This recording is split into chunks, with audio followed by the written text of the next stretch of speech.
Good morning everyone. हमने अपने last lecture में फीचर्स किए थे कि फॉरेन ट्रेड के क्या फीचर्स होते हैं। इस चैप्टर में, 5वें चैप्टर में, आपको 2 ही टॉपिक करने हैं, एक तो फीचर्स और एक प्रॉब्लम्स।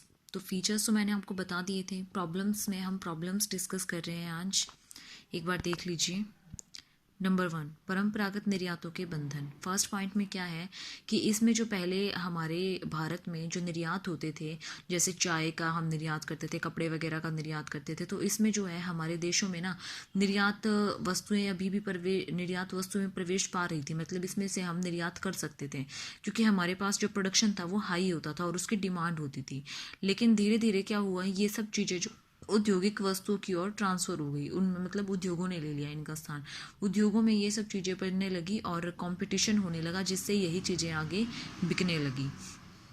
तो अब इससे क्या हो गया, प्रतियोगिता आने लगी और विफलात्मकता पैदा होने लगी। ठीक है। सेकेंड पॉइंट है हमारे पास विदेशी व्यापार की दिशा का विविधतापूर्ण न होना।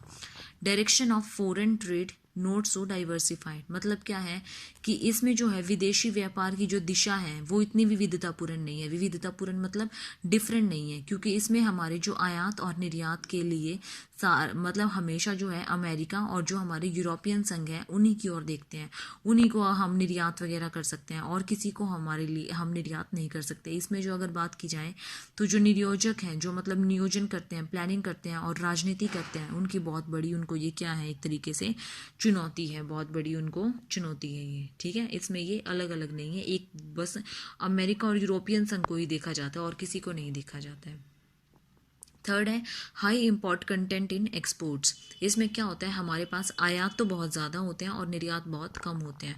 तो इन निर्यातों में इसका जो पार्ट है आयात का वो बहुत ज़्यादा होता है और निर्यात का पार्ट बहुत कम है, जिससे आयातों की ओर क्या होता है, बहुत ज़्यादा होने के कारण इसमें उत्पादन में आयातित सामग्री का ही प्रयोग किया जाता है। तो इसका निर्यात तभी संभव होगा जब ये सारी चीज़ें अपनी भारत में ही होने लगे। तो भारत में ना होने की वजह से ये बाहर से मंगाने पड़ते हैं, जिससे कि हमारे निर्यातों को क्या पहुंचती है, ठेस पहुंचती है। अगला पॉइंट है mounting deficit of balance of payments. भुगतान के घाटे में निरंतर वृद्धि।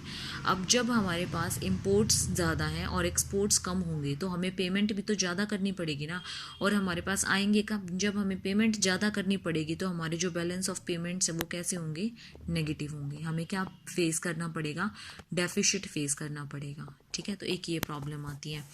नेक्स्ट प्रॉब्लम है lack of competition as in international market.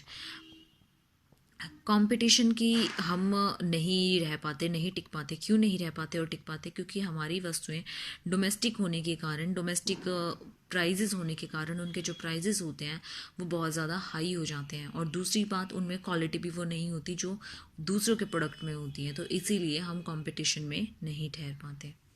अगला पॉइंट है हमारे पास poor political diplomacy. Poor political diplomacy का मतलब क्या है कि इसमें ज़रूरी नहीं है कि अंतर्राष्ट्रीय में मतलब कीमतों का ये होना ज़रूरी नहीं है कि कीमत और क्वालिटी हो जाए तो उससे ही आप सरवाइव कर सकते हो। नहीं, इसमें एक अच्छे दिमागदार व्यक्ति का भी होना ज़रूरी है, जिसके अंदर कूटनीतिज्ञ राजनीति भरी हो। ठीक है। अगर राजनीति से कोई काम कर सकता है, जिसके अंदर ठोस है, वो तो चल जाएगा, और जिसमें इसका अभाव है तो वो सरवाइव नहीं कर सकता है। ठीक है।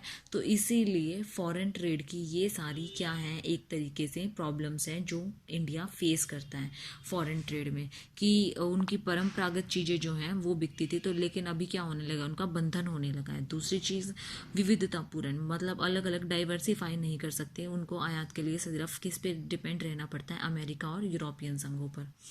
हम इंपोर्ट ज़्यादा करते हैं और एक्सपोर्ट्स कम कर पाते हैं। क्यों कम कर पाते हैं, क्योंकि हमारे पास जो रॉ मटेरियल वगैरह होता है वो सब हमें बाहर से मंगाना पड़ता है, जिसकी वजह से हम निर्यात अच्छे से नहीं कर पाते। इसमें जब हम बाहर से चीज़ें मंगाते हैं तो हमारे पास डेफिसिट जो है वो भी ज़्यादा हो जाता है। क्यों, क्योंकि हमें पेमेंट ज़्यादा करनी पड़ती है और हमारे पास आती कम है। कंपटीशन में भी हम सरवाइव नहीं कर पाते। क्यों, क्योंकि हमारे पास प्राइजेस ज़्यादा होते हैं और क्वालिटी अच्छी नहीं होती। नेक्स्ट, हम लोगों के पास भोले भाले शरीफ लोग होते हैं, जिसकी वजह से राजनीतिज्ञ ये चीज़ें जो हैं वो समझ में नहीं आती। जो राजनीतिज्ञ चीज़ें समझ जाएगा वो सर्वाइव कर जाएगा फॉरेन ट्रेड में, और जो नहीं समझ पाएगा वो सर्वाइव नहीं कर सकता। ठीक है। तो ये कुछ प्रॉब्लम्स हैं फॉरेन ट्रेड की जो इंडिया को फेस करनी पड़ती है। ठीक है स्टूडेंट्स। तो आज ये चैप्टर हमारा कंप्लीट होता है फॉरेन ट्रेड का। अब फॉरेन ट्रेड में हमने 2 ही टॉपिक्स किए हैं सिर्फ। एक टॉपिक तो हमारी फीचर्स थे और एक टॉपिक हमारा प्रॉब्लम्स थे। तो ये फीचर्स और प्रॉब्लम ही करने हैं आपको इस चैप्टर में, और कुछ नहीं करना। Thank you students.